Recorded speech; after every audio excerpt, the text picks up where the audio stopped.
नाथ भगवान की जय। बोलो चिंतामणि पार्श्वनाथ भगवान की जय। बोलो नेमिनाथ भगवान की जय। बोलो शांतिनाथ भगवान की जय। बोलो आदिनाथ भगवान की जय। संत शिरोमणि गुरुवर विद्यासागर जी महाराज की जय। और आप सभी देश और विदेश में देख रहे सभी दर्शक और प्रत्यक्ष रूप से आज महाराज श्री जी के समक्ष बैठे हुए सभी जिज्ञासी हमारे शंका का समाधान, प्रश्नों के उत्तर पाने वाले सभी आए हुए सामाजिक बंधुओं का हम स्वागत करते हैं और गुरुवर के समक्ष हम बारंबार नमोस्तु करते हुए इच्छामि करते हुए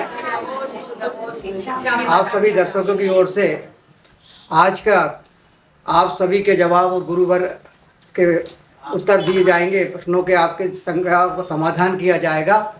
तो प्रथम शंका के समाधान के लिए मैं अनुरोध करूंगा अपने परिचय के साथ अपना परिचय दें कि इटारसी शहर में जो चतुर्मास आज 5 महीने हो गए हैं और ऐसा लगता है कि आज 5 दिन ही हुए हैं और मन ऐसा करता है कि गुरुद्वार कहीं जाए नहीं, क्योंकि अब हमारी आदत में आ गया है गुरुद्वार के दर्शन करना, उनके सानिध्य पाना।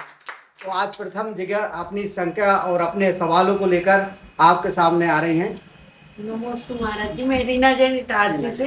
महाराज जी, आपने जो ध्यान करवाया उसमें समय शिखर के मध्य लोक के मंदिर में नंदीश्वर दीप की जो रचना है उसका पूरा ध्यान में वही चित्र चल रहा था।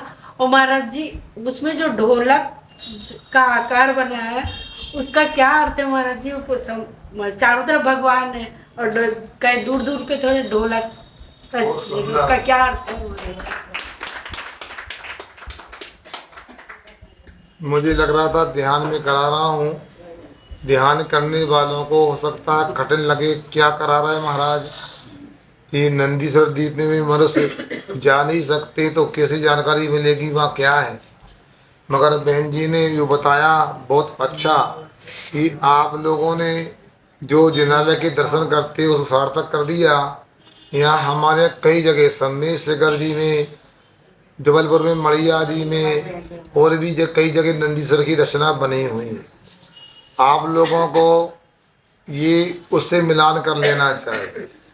वहाँ आपने देखा होगा सम्मेश शिखर जी में बीचों भी एक ऊंचा पर्वत बना हुआ है, बीच में उसमें 5 खंबे, वो 5 मेरू हैं। उनमें प्रत्येक दिशा में 4 उस मेरू पर्वत में जिनालय बने हैं। चारों दिशा में 16 जिनालय है। ध्यान से आपने देखे होंगे। उस पर्वत के बीच के बाद रास्ता छोड़ करके फिर चारों तरफ 4 स्थान बनाए हैं। उनमें आपने देखा होगा ढोलक के रूप में, मतलब यह है नीचे थोड़ा चौड़ाई कम है, बीच में ज़्यादा, ऊपर कम है। और ऊपर उस पर्वत पर, ढोलक के आकार के पर्वत पर एक वेदी बनाई जाती है, मंदरिया। उसमें भगवान विराजमान दिखाई देते हैं चारों तरफ। ये क्या होते हैं तो आपको बताओ, बीच में जो ऊंचा ढोलक के आकार पर्वत है उसका नाम है अंजनगिरी पर्वत। कौन सा? हाँ। अब इसके चारों तरफ 4 पर्वत हैं, थोड़े छोटे आकार को लेकर के, वो दधिमुख पर्वत है। कौन से? हाँ, ये हो गए ना, पहले 1 फिर 4 हो गए। फिर इसके बाहर 8 पर्वत और दिखाई देते हैं प्रत्येक दिशा में, वो रतिकर पर्वत होते हैं। रतिकर पर्वत उनका नाम है। बीच के पर्वत नाम दधिमुख, चारों तरफ दधिमुख नहीं, पहले के अंजनगिरी, दधिमुख, रतिकर पर्वत। ऐसे 1 और 4, 5 और 8 13। प्रत्येक दिशा में 13 पर्वत होते हैं, जिनमें एक अकृत्रिम जिनालय होता है। और यहाँ तो चूंकि हम कृत्रिम जिनालय की रचना की है इसलिए संभव नहीं होता है, किंतु अकृत्रिम जिनालय में 108 रत्नों की प्रतिमाएं होती हैं। बहुत ही देदीप्यमान और प्रकाश करने वाली दिव्य प्रतिमाएं होती हैं। तो आप लोगों को ऐसे नंदीश्वर द्वीप की रचना को देख करके अपने उपयोग को केंद्रित करना चाहिए। अपनी नजर नहीं हटती। हाँ, क्योंकि आप लोग बहुत कंजूस लोग हैं। आप इटारसी के लोग समय कम देते हैं तो मैं कम ध्यान कराता हूँ। आप यदि समय से आए तो 5 बजे से ध्यान करो तो अच्छे 6:30 तक ध्यान हो जाए, 1.5 घंटे का, 1 घंटे का हो जाए। खेल जितना करते हैं उतना काबिल तारीफ है।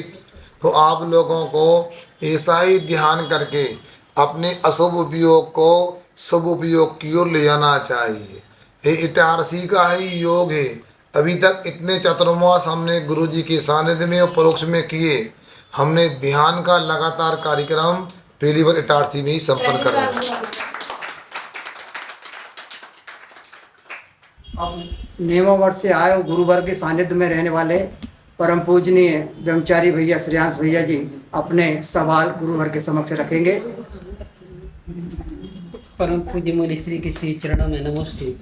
मैं ब्रह्मचारी श्रेयांश भैया नववर्ष में पहली प्रतिमा अर्थात दर्शन प्रतिमा के अंतर्गत क्या विधि निषेध के रूप में व्रताचरण होना चाहिए, ऐसी शंका बहुत सारे लोगों को रहते हैं और इस शंका के चलते हुए वो व्रत को आगे नहीं बढ़ा पाते हैं, क्योंकि उनको ये नहीं मालूम रहता है कि कुआं का पानी लेना है कि नहीं लेना है, बाजार में खा सकती है नहीं खा सकती। ऐसे बहुत सारी प्रश्न उनको मन में रहते हैं, सरल रूप से प्रस्तुत हो जाते हैं जिससे कि वो व्रताचरण के रूप में अग्रिम श्रेणी में आ जाए। बहुत सुंदर प्रश्न किया ब्रह्मचारी जी ने। और इनका प्रश्न यह है कि दर्शन प्रतिमा नाम की जो प्रथम कक्षा होती श्रावक की, उसका स्वरूप क्या है। मैं आपको कहूँ, हमारे जैन जगत में 35 से अधिक श्राप का आचार है और उन श्राप का चारों का मैंने भी स्वाध्याय किया। और गुरु कृपा से कहूँ या सबकी सद्भावना या दोनों से, तो मुझे भी संस्कृत भाषा में 131 श्लोक प्रमाण एक रत्न प्रावर्तम नाम के श्राप का आचार लिखने का सौभाग्य प्राप्त हुआ। और वह श्राप का आचार तो मैंने अभी लिखा है, किंतु ये श्राप का आचार की परंपरा बहुत प्राचीन है। यूं तो भगवान की द्वादशांग वाणी में एक उपासका अध्ययन नाम का अंग भी आता है। उसको आधार बना करके हमारे आचार्यों ने समय समय पर अनेक श्रापाचारों की रचना की है। उसमें सबसे प्राचीन रत्नकर्ण श्रापाचार की रचना आचार्य सम्बद्ध स्वामी ने की है, जो संभवतः विक्रमादित्य की दूसरी शताब्दी के प्रारंभ में जिसकी रचना हुई है। उस श्रापाचार में बहुत ही अच्छे तरीके से श्रावक धर्म का विश्लेषण किया, व्याख्यान किया है। जहाँ अंतिम प्रतिमा अधिकार में आचार्य महाराज लिखते हैं कि पहली प्रतिमा का स्वरूप क्या होता है, तो वहाँ लिखा है सम्यक दर्शन शुद्धा संसार सरी भोग निर्वृणा पंचगुरु चरण शरण हो दार्शनिक तत्वपति ग्रही है। यहाँ उन्होंने कहा कि जो शंका आदि 25 दोषों से रहित निसंकित आदि 8 अंगों का पालन करने वाला जो श्रावक सम्यक दृष्टि श्रावक है या शुद्ध सम्यक दृष्टि है, ऐसा वह संसार शरीर भोगों से निर्विण्ण यानी विराग को धारण करने वाला हो या निर्वेक भाव का स्वामी हो। और पंच परम गुरु चरण सन्नव, पंच परमेष्टि की शरण ही जिसने प्राप्त की है। इधर देखो, पंच परमेष्टि की शरण जिसने प्राप्त की है, ऐसा तत्वों के पथ को ग्रहण करने वाला दार्शनिक श्रावक या दर्शन प्रतिमा वाला श्रावक कहलाता है। अब ये तो स्पष्ट है कि वो निर्वेक भाव को प्राप्त हो, संसार शरीर भोगों से उदास हो, शुद्ध सम्यक दृष्टि हो, पंच परमेश्वरी की शरण को धारण करने वाला हो। किंतु अब कुछ बातें ऐसी होती हैं कि इसका स्वरूप क्या है, तो मैं आपको बता दूं, यहाँ श्रावकाचार में जो पूर्व में जो श्रावक के 8 मूल गुणों की चर्चा की, मध्य मास मध्य त्यागी सारूढ़ पंचकम अष्टांग मूल गुणानाउस गृहम श्रमोत्तमा, मध्य मास मधु के साथ 5 पापों का एक देश त्याग करने वाले ये 8 मूल गुणों को धारण करता। अब सामान्य से 8 मूल गुणों को धारण तो किया जाता, किंतु यहाँ पर वो 8 मूल गुण धारण किए हैं। उसे मध्य मास मधु का त्याग और 5 अणुव्रतों का धारण किया है। तो यहाँ पर प्रतिमा रूप में मध्य मास मधु का त्याग तब होता है जब हम मर्यादा का भोजन करें। वर्षा काल में 3 दिन, ग्रीष्म काल में 5 दिन, शीतकाल में 7 दिन का आटा मसाला का प्रयोग करें, क्योंकि मर्यादा निकलने के बाद में आटे मसाले में उसी वर्ण के, उसी जाति के त्रिजीवों की उत्पत्ति होने लगती है। यदि ऐसा आटा मसाला का सेवन करेंगे तो हमें त्रिजीवों की हिंसा का पाप लगेगा। इसलिए प्रतिमाधारी श्रावक ये वो मर्यादा का भोजन करता है।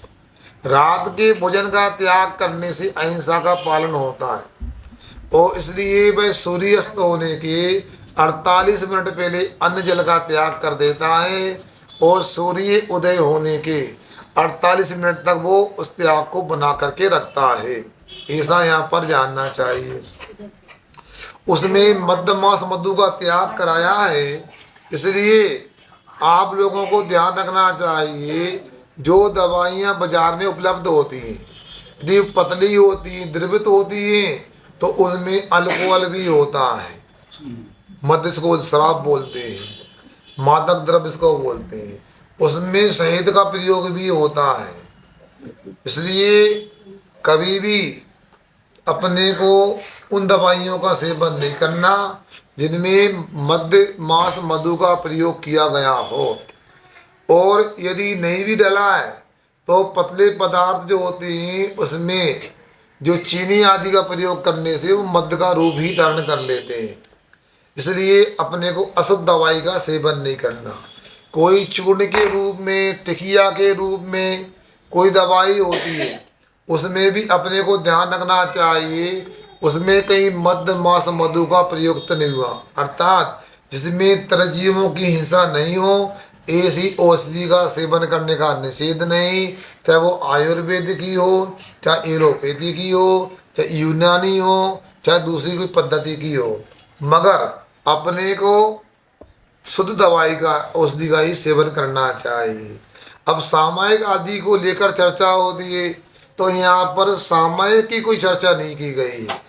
पहली प्रतिमा धारण करने वाले व्यक्ति को सुनो, सामायिक करता है उत्तम है, मगर वो सामायिक यदि नहीं करता है तो पहली प्रतिमा की भूमिका में कोई दोष नहीं लगेगा, कोई प्रायश्चित नहीं लेना है। फिर बात ये भी आई थी कि पहली प्रतिमा में कि कुआं का पानी पीना कि नहीं पीना। मैं आपसे इतना कहना चाहता हूँ, प्रतिमा हो चाहे मुनि महाराज की भूमिका हो, ना पानी का कोई विधान किया न निषेध किया है। भोजन करना है तो उस पानी का प्रयोग करते अहिंसा को पालन करने वाले, जिसमें कभी भी त्रिजीवों की हिंसा न हुई हो। विधिवत जल संबंधी त्रिजीवों की बिलछानी जवानी उसको उसी स्थान पर छोड़ें जहाँ से पानी लेके आए। वह कुआं का पानी भी हो सकता है, बावड़ी का पानी भी हो सकता है, नदी का भी पानी हो सकता है, वर्षा का पानी भी हो सकता है, मगर उसकी बिलछानी होना आवश्यक है। जहाँ से पानी लिया भाई, वर्षा काल में भी आज पानी बरस रहा है तो आज पानी लेकर के छान कर तत्काल बिलछानी करो। उस पानी को यदि तत्काल उपयोग कर सकते तो कर लो, यदि लंबा चलाना है तो 48 मिनट के अंदर गर्म कर लेते हो तो 6 घंटे की मर्यादा, उबाल लेते तो 24 घंटे की मर्यादा है, तो 24 घंटे काम ले सकते हो। ये बात है। अब लोग पूछते हैं पहली प्रतिमा में फिर क्या करना, पानी कौन सा लेना। देखो दूसरी प्रतिमा में समत्व स्वामी ने नृतिक्रम अणुव्रतम यानी अतिचार रहित अणुव्रत कहें दूसरी प्रतिमा में। इसका अर्थ है कि पहली प्रतिमा में अतिचार भी संभव होते हैं अणुव्रतों में, क्योंकि बात 3 गुणव्रत और 4 शिक्षा दूसरी प्रतिमा वाले जो पहली प्रतिमा में नहीं होने से वो दोष सहित प्रतिमा होती है। इसलिए दूसरी पहली प्रतिमा वाला यदि पानी उपलब्ध है तो उसके कुएं आदि का पानी लेना चाहिए, बिलछानी करना चाहिए। यदि मान लो नहीं मिल रहा तो पहली प्रतिमा में मेरा विचार यह है, यदि वो नलकूप का जिसको ट्यूबवेल बोलते हैं आप लोग, उसका पानी लेता है तो मैं निषेध नहीं करता हूँ। वह एक पहली प्रतिमा के लिए ही व्यवस्था है। दूसरी प्रतिमा से तो निर्दोष अहिंसा अनुवाद आदि का पालन करना है, इसलिए आपको कुआ आदि का पानी लेना। मगर कुआ आदि का पानी लेने की सार्थकता भी तब है कि आप विधिवत बिलछानी जेबानी करो। आजकल ये परंपरा बन जाती है कि लोग पानी तो कुआ का पीते हैं, या तो बिलछानी कहीं भी फेंक देते हैं या ऊपर से पटक देते हैं। तो मैं आपसे पूछता हूँ, ये अरे तुम्हारे बाल पकड़ के ऊपर से तो पटक दें, कैसा लगेगा? कष्ट होगा कि नहीं होगा? होगा ना। तो जब आपको बाल पकड़ के ऊपर से फेंक कष्ट होगा, तो जल के जीवों को कष्ट नहीं होगा? होगा ना। इसलिए अहिंसा अणुव्रत को पालन करने के लिए निर्दोष पालन करना है दूसरी प्रतिमा वाले को, तो नियम से उसी पानी का उपयोग करना, इसमें जीवों की रक्षा होती है, इसका ध्यान रखना चाहिए। और विशेष कुछ होगा तो आप पुनः पूछ सकते हैं। आज गुरुवर के समक्ष आरती जैन अपनी सवाल और गुरुवर के द्वारा उसका समाधान प्राप्त करेंगी। अगली सवाल और जवाब के लिए आरती जैन। नमस्ते महाराज जी। महाराज जी, अपने जीवन में नाम का क्या प्रभाव पड़ता है? देखो ऐसा है, आप लोगों को पता है कुछ मनोविज्ञान भी होता है। किसी व्यक्ति से मान लो 10 लोग पागल पागल बोलते, पागल पागल पागल, तो समझदार भी पागल हो जाता है, या कोई गड़बड़ लग रहा है, पागल हो गया, मतलब दिमाग खराब हो गया मेरा। और यदि मान लो कोई पागल व्यक्ति से या मूर्ख व्यक्ति से मान लो कोई 10 बार कोई अच्छा पंडित जी बोलते, जजैन पंडित जी, त्यागी जी, भैया जी बोलते, तो उसके मानस पर एक प्रभाव पड़ता है कि देखो मुझे भैया जी बोला जा रहा है, पंडित जी बोला जा रहा है, वो अपने गलत आचरण को भी सुधारने के लिए पुरुषार्थ करने लगेगा। उसी प्रकार किसी का नाम रख दिया जाता है, तो नाम यदि धार्मिक है, किसी का नाम अरिहंत हो सकता है, पार्श्व हो सकता है, शांति हो सकता है, ऋषभ हो सकता है, अरहम हो सकता है, तो ऐसा नाम यदि रख दिया जाता है तो व्यक्ति को जितनी बार भी लोग संबोधन करेंगे उस नाम को लेंगे तो उसके कान में पड़ेगा, तो अरिहंत अरिहंत बोलना है। अरिहंत का मतलब क्या होता है?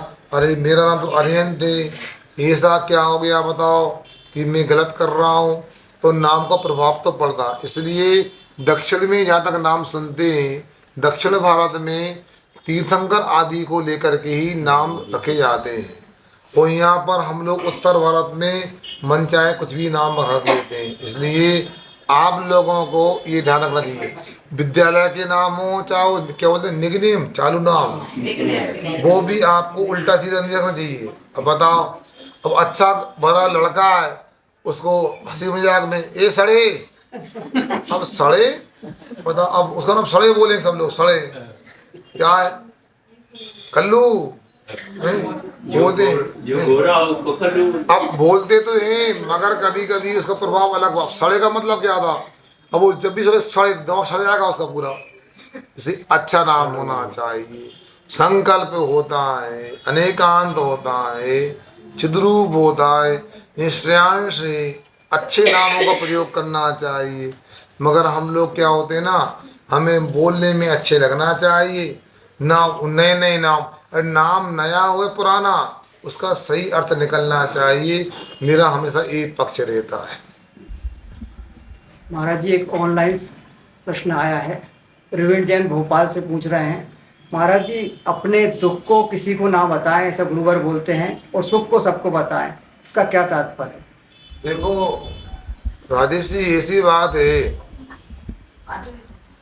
हमारा पाप कर्म का उदय आया, वो हमें दुख हो गया। अब दुख हो गया तो हम तो परेशान हैं ही, अब दूसरों को यदि दुख बताएंगे तो वो भी परेशान हो जाएगा। हम यदि दुखी हैं तो हम तो अपने तरीके से उसको सहन कर रहे हैं, सामने वाला सहन कर पाता नहीं कर पाता है, किंतु अच्छी बात बताएंगे अपने वालों को तो उनको खुशी होगी, तो उनकी खुशी को बढ़ाना तो हमारा कर्तव्य है, दुख को बढ़ाना हमारा कर्तव्य नहीं बनता है। एक जगह में गया, वहाँ पर परिवार था किसी का, पति पत्नी में खूब लड़ाई होती थी और पति अनेक प्रकार से प्रताड़ित करता था पत्नी के लिए। वो हमारे पास में आई, उन्होंने कहा महाराज जी मैं तो हमेशा सहन करती हूँ, मगर इतने वर्ष हो गए, बच्चियाँ भी शादी लायक हो गई, मैंने अपने मायके वालों को कभी नहीं बोला। जब भी पिताजी पूछे बेटा कैसे हो, पिताजी अच्छे हैं, पिता अच्छे हैं। अब मुझे लगता है कि मेरा जो हो रहा है, अपने बूढ़े माता पिता को दुखी क्यों करूं। इसलिए समझदार लोगों को अच्छी बातें बताना चाहिए, कभी भी दुख की बुरी बातों को शेयर नहीं करना चाहिए, यही समझदारी होती है। और हम सभी के बीच में हम सबको मार्ग बताकर धर्म के लिए आगे बढ़ाने वाले बड़े भाई अरविंद जैन जी चिंटू भैया से बोलिए अपना सवाल कर। नमस्ते महाराज जी, जय महाराज जी। महाराज जी हमने पढ़ा है, गुरु की महिमा वर्णी न जाए, गुरु नाम जपो मन बचत गाए। तीर्थ यात्रा हमने बहुत की, जो जो आपने करवाई, तो जिस ढंग से आपने करवाई हैं वह अद्वितीय है, अलौकिक है। एक कहावत, गाइड जो बतलाता है वो बात अलग होती है, और वो गाइड के रूप में आपने बहुत अच्छे से हमें तीर्थ यात्राएँ करवाई, और इसके लिए हम आपके चरणों में बारंबार नमस्कार। तो आप बोलते हर बार बोलते हो, प्रश्न नहीं करते, आज प्रश्न भी कर रहा हूँ।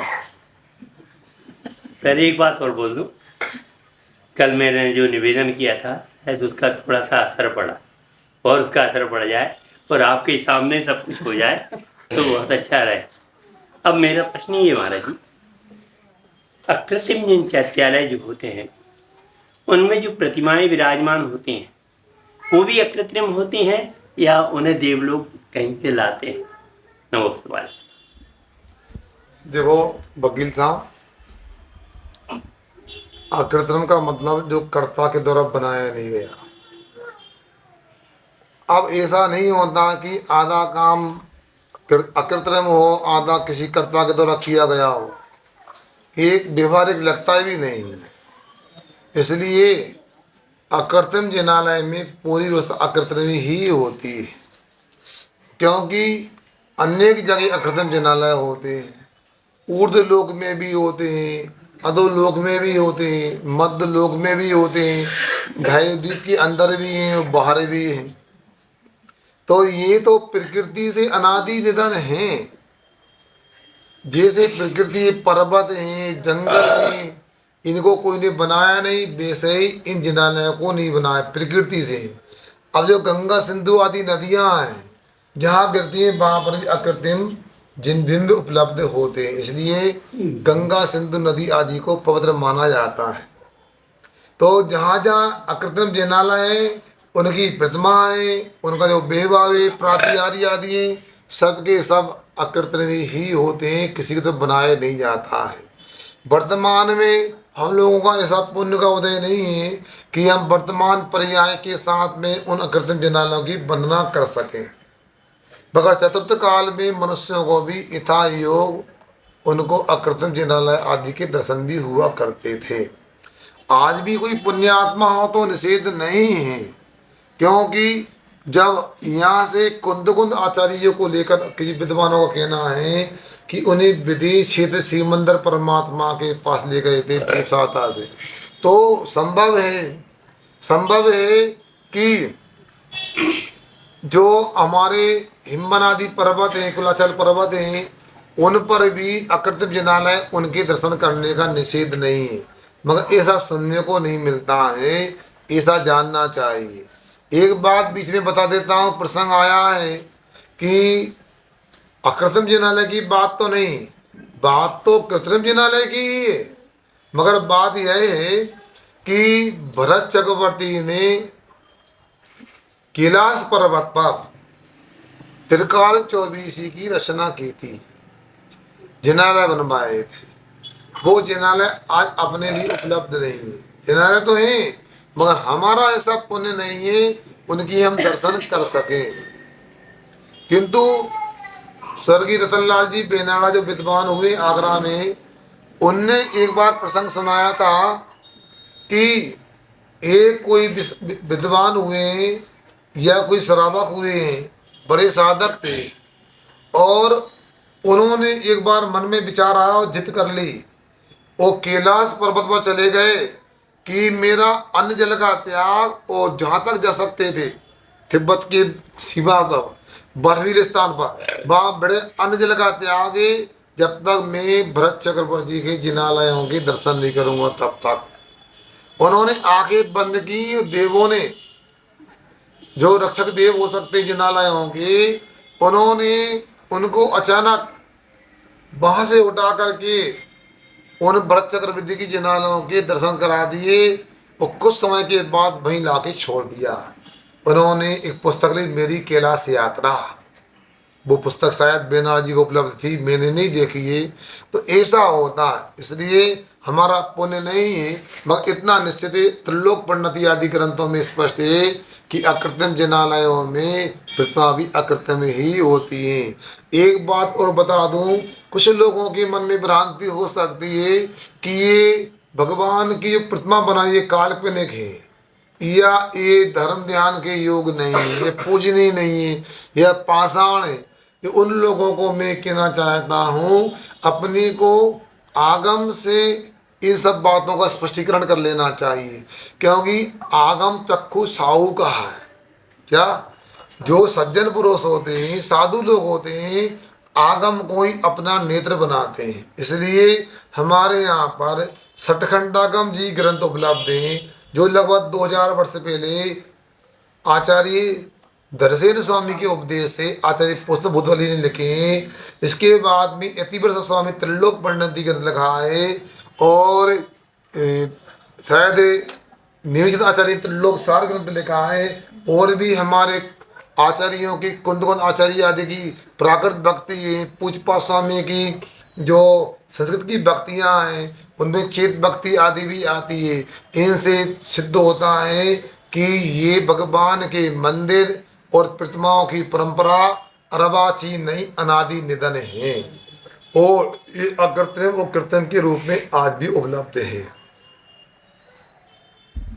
अब अंतिम प्रश्न हमारे चतुर्मास समिति के ऊर्जावान अध्यक्ष श्री मनीष जी जैन गुरुवर के समक्ष रखेंगे। नमस्ते महाराज जी, थोड़ा सीरियस टाइप का प्रश्न पूछ रहा हूँ। महाराज जी, हम लोगों के हंसते मुस्कुराते चेहरे देखकर आपको लगता नहीं कि आप भी ग्रस्त होते तो अच्छा रहता?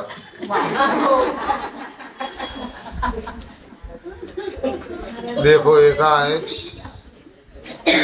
मनीष भाई ने जो प्रश्न किया है, मैं उसको लेकर इतना ही बोलना चाहता हूँ। सुनो, आप लोग, आपकी जानों में बचपन में कई शादी बारातों में जाता था, तो जब बारात लगती थी, बरमाला होती थी, तो एक फूल दिया जाता था।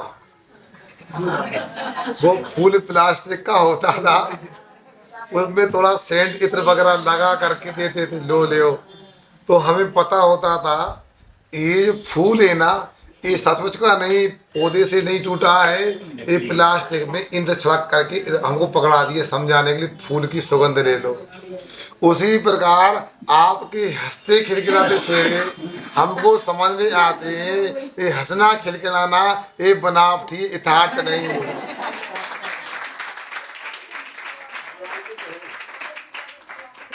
इसलिए आप लोगों के लिए यदि हंसना खिलखिलाना यथार्थ होता तो फिर तीर्थंकर भगवान कभी दीक्षा नहीं लेते, वन को प्राप्त नहीं होते। अर्थात आप लोगों को अपने जो खिलखिलाना हंसना है ये अच्छा है, मगर इसको यथार्थ प्राप्त करने के लिए आपको हमारी तरह आपको दिगंबर मुद्रा को अंगीकार करना चाहिए। एक प्यारी सी बिटिया रिद्धि अपना एक प्रश्न रखना चाहती है।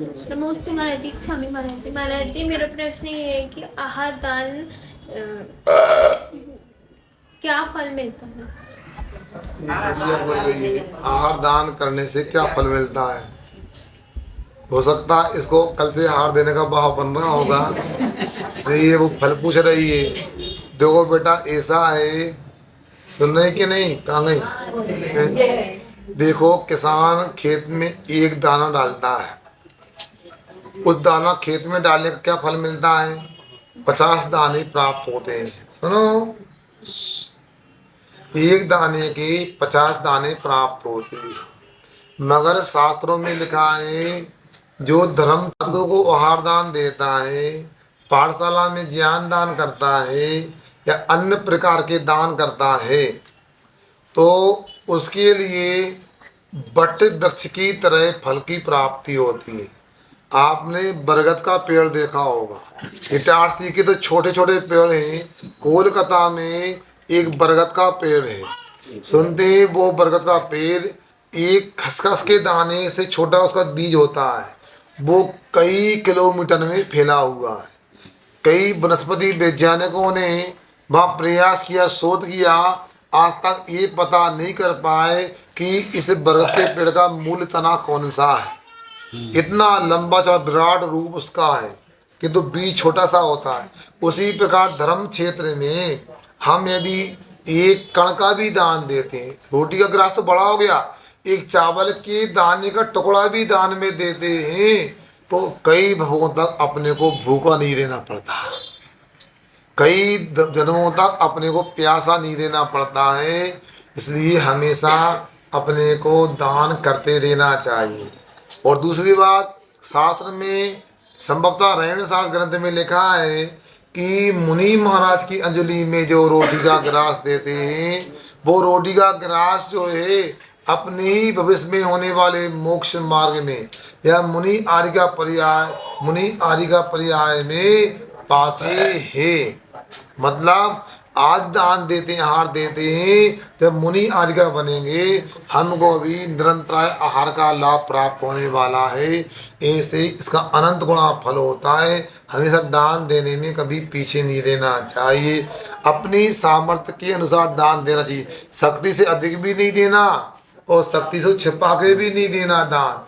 यदि आपको दान देने की सामर्थ्य है, घर में संपदा है, उसका दान दो, काम कर सको दान दो, मना नहीं है। अब कुछ लोग क्या करते हैं कि अब दान तो करते हैं, दान के बाद में वो कृपांक चाहते हैं। क्या चाहते हैं? अब के लगे बताओ हमारा लड़का नहीं है, घर में कोई नहीं, अकेले करने वाले हैं महाराज, अब समझ लो महाराज। तो मतलब क्या कहना चाहते हैं?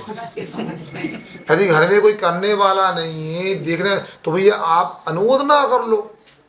और यदि मान लो आप दान करना चाहते हैं तो दान की विधि से दान होता है, ऐसा नहीं होता है। आकुलता होती है ऐसा लगता है। कभी भी दान के क्षेत्र में, धर्म के क्षेत्र आकुलता नहीं होनी चाहिए, सेजता होनी चाहिए। सेजता से दान करो, सेजता से ध्यान करो, सेजता से और दूसरे आचरण करो तो आनंद आता है। इसलिए आप लोगों को इन सब बातों को ध्यान रखना चाहिए। समय ज़्यादा हो जाएगा। आप सभी 5 महीने से जो आनंद ले रहे हैं और आप सभी के सवाल और गुरुवर्ग के जवाब आप सभी को मिल रहे हैं, आपको कैसा प्रतीत होता है, कैसा अनुभव होता है? तो आपने अपने रिश्तेदारों को, अपने परिवार के बाहर रहने वाले लोगों को बताया क्या? बताया कि संस्कार समूह को आप सभी अपने मोबाइल में डाउनलोड कर वो भी इसी लाभ को उठा सके। वो आ नहीं सकते मगर हम आज इस माध्यम के द्वारा उन तक ये आपके सवाल और जवाब को पहुंचा सकते हैं। और जिन्हें नहीं पहुंचाए आज ही कोशिश करें, संस्कार समूह से जुड़े और अपने परिवार को और अपने रिश्तेदारों को जोड़े। इसी के साथ जज में 4 दिसंबर को हो रहा है। 13 साल के बड़े अंतराल के बाद हम सभी का पुण्य जागा। गुरुवर का आशीर्वाद ऐसा कि निरंतर हम देख रहे हैं धर्म की प्रभावना बढ़ा रहे हैं। इस पंच कल्याणक में अपने सभी रिश्तेदारों को, इष्ट मित्रों को सादर आमंत्रित करें, क्योंकि ऐसा अवसर दोबारा आए नहीं आए, अब आ गया है तो इसका हम सभी लाभ उठाएं। और आप सभी से अनुरोध है कि 4 तारीख से पहले इटारसी पधार कर आप सभी आएँ और इस पुण्य अवसर पर आप सभी सादर आमंत्रित हैं। आप सभी को इंतजार होगा कि गुरुवर की पिछी का परिवर्तन कब होगा। अब आपकी इंतजार की घड़ियां समाप्त। 7 तारीख को पंच कल्याणक के बीच में ही गुरुवर अपनी पुरानी पिछी को प्रदान करेंगे और नई पिछी को ग्रहण करेंगे। तो इस भव्य समारोह में भी आप सभी सम्मिलित रहिए। आप सभी सादर आमंत्रित हैं। इटारसी में पुण्य जाग रहा है, आप भी अपने पुण्य को बढ़ाएं, इटारसी पधारें। 4 तारीख से 9 तारीख तक आप सभी सादर आमंत्रित।